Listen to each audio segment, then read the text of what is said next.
Hello बच्चों, नमस्कार। मैं गुरु प्रसाद विश्वकर्मा अपने यूट्यूब चैनल गुरु क्लासेस में आपका स्वागत करता हूं।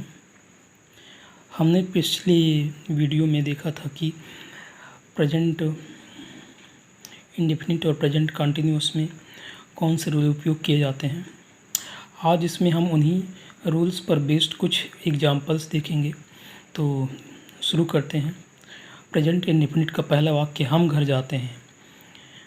तो यह अफर्मेटिव सेंटेंस है, कोई भी नकारात्मक और प्रश्नवाचक शब्द नहीं है, इसलिए अफर्मेटिव रूल उपयोग करते हैं। सब्जेक्ट प्लस मेन वर्ब का फर्स्ट फॉर्म प्लस ऑब्जेक्ट।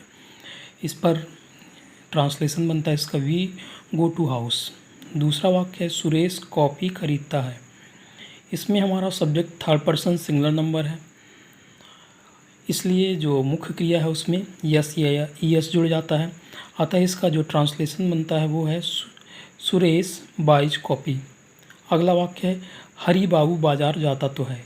इसमें वाक्य अंत में जाता तो है शब्द आ रहे हैं, इस कारण से इस वाक्य का अफर्मेटिव सेंटेंस जो बनेगा वह होगा, Hari Babu does go to market. Affirmative में दूसरे प्रकार का ये वाक्य है जिसमें अपन हेल्पिंग वर्ब का उपयोग करते हैं, क्योंकि इसमें ता तो है, तो अक्षर आने के कारण हम यहाँ पर डज का उपयोग करते हैं। यदि हमारा सब्जेक्ट फर्स्ट पर्सन या सेकंड पर्सन होता तो अपन डू का उपयोग करते हैं। अगला वाक्य, वे पेपर नहीं पढ़ते हैं। यहाँ पर वे सेकंड पर्सन है, इसलिए इसका जो हम ट्रांसलेशन करेंगे वह होगा, they do not read paper. यहाँ पर मुख्य क्रिया के साथ नॉट लगाएंगे क्योंकि वाक्य हमारा नकारात्मक है, और मुख्य क्रिया और ऑब्जेक्ट। इस प्रकार से they do not read paper. तीसरा अगला वाक्य है, तुम क्या प्रश्न लिखते हो। यहाँ पर प्रश्नवाचक शब्द क्या वाक्य के बीच में आया है, इसलिए जो इसका ट्रांसलेशन बनेगा वह होगा, what do you right question. यहाँ पर जो दूसरे प्रकार का रूल हमने पढ़ा था उसका उपयोग किया गया है, question word plus helping verb plus subject plus main verb plus object का। अगला वाक्य, हम क्यों नहीं घूमते हैं। यहाँ पर इंट्रोगेटिव नेगेटिव वाक्य है ये, अतः इसका जो ट्रांसलेशन बनता है वह रूल जो हमने तीसरा रूल पढ़ा था इंट्रोगेटिव सेंटेंसेस का, उसका उपयोग करके बनाते हैं कि question word plus helping verb plus subject plus not plus object.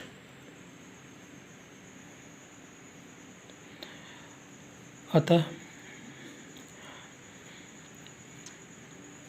इसका जो ट्रांसलेशन बनेगा वह होगा, why do we not ramble.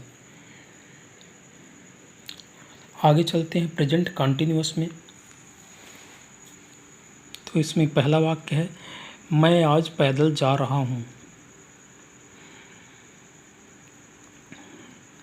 तो प्रेजेंट कंटिन्यूअस का ये अफर्मेटिव सेंटेंस है। अफर्मेटिव सेंटेंस का रूल होता है, subject plus helping verb plus main verb में आईएनजी प्लस ऑब्जेक्ट। यहाँ पर सब्जेक्ट मैं है, मैं को इंग्लिश में आई बोलते हैं, और यहाँ पर आज शब्द आया है। आज यदि किसी भी वाक्य में आता है तो उसे या कि हम वाक्य के शुरू में लिख देंगे या वाक्य के अंत में लिखते हैं। तो यहाँ पर हमने वाक्य के शुरू में लिखा हुआ है टुडे।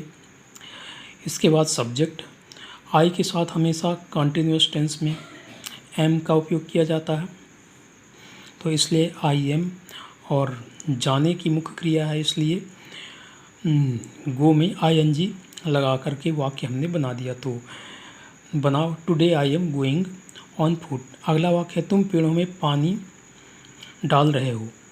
तो यहाँ पर पानी डालने की क्रिया है, इसलिए पोरिंग, और तुम सेकंड पर्सन का सब्जेक्ट है इसलिए आर का उपयोग किया गया है। वाक्य बनता है, यू आर पोरिंग वाटर। तीसरा वाक्य है, वह घर से पानी नहीं ला रहा है।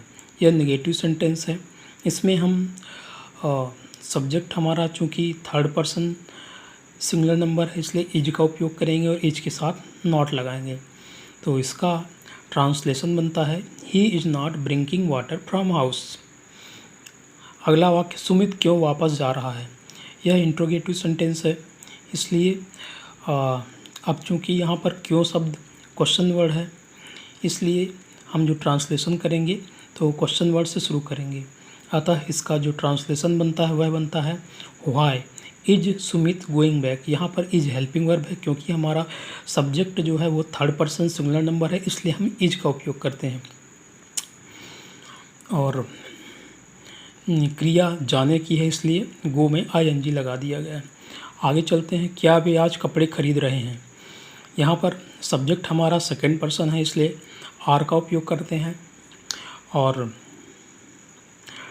वाक्य हमारा क्या शब्द से शुरू हो रहा है। जब क्या शब्द वाक्य शुरू में आता है तो अपन हेल्पिंग वर्ब से इंग्लिश में वाक्य की शुरुआत करते हैं।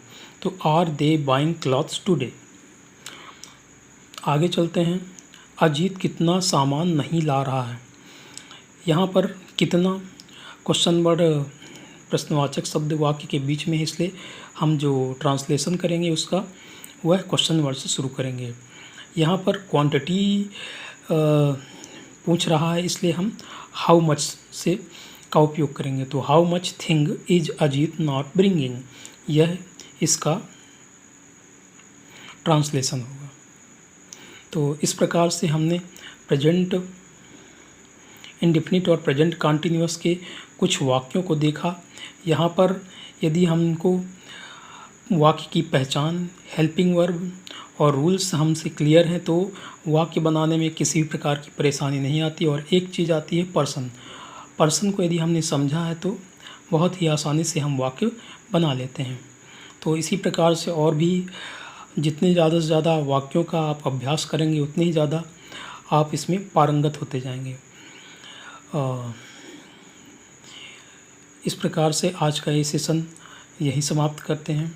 आशा करता हूँ ये आप लोगों के लिए निश्चित रूप से उपयोगी होगा। और यदि आप लाभान्वित हो रहे हैं इस वीडियो से तो ज़्यादा से ज़्यादा लाइक, शेयर और सब्सक्राइब करिए। धन्यवाद।